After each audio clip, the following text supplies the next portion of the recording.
Morning people, welcome back to F Politics. Israel just deported Greta Thunberg back to Sweden after she and a number of activists from several mainly European countries tried to sail a boat to Gaza bringing humanitarian aid, so medical supplies, food and water. We were on international waters. We were illegally attacked and kidnapped by Israel and taken against our will to Israel, where we were detained, and then some of us deported, some are still there. And according to Amnesty, given that this happened in international waters, that means they were illegally detained. But we are talking about the Israeli government, a regime that the International Criminal Court has issued several arrest warrants against, so breaking international law, kind of part of their daily routine. I mean, the very fact that Israel are the ones who decide whether food or water gets into Gaza is itself a violation of international law, because the United Nations has now declared that Israel's occupation of Gaza, i.e. deciding who comes in and out, is itself illegal. And Israel has been using that occupation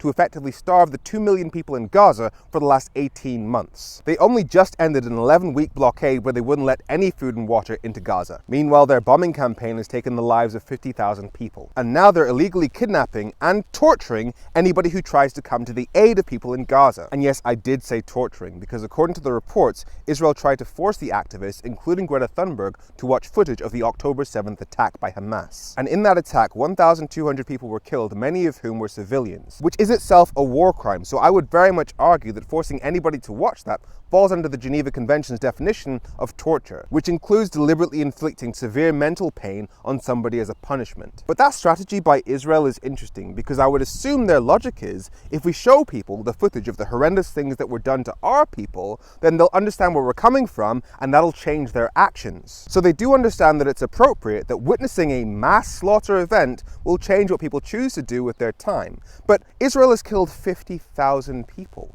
Why is it not appropriate that that has changed our actions towards Israel? I had this discussion on the BBC a few days ago where Stephen Nolan, the presenter, was trying to bully one of the callers with the usual, "Do you condemn Hamas? Do you condemn Hamas?" And on October the 7th, do you consider those attacks to be war crimes? Anybody who's taken any innocent life, and that has to be looked at. 7th of October has to be looked at as It's a straight question. On October the 7th, do you, yes or no, consider those to be war crimes? 1,200 people were killed on October 7th.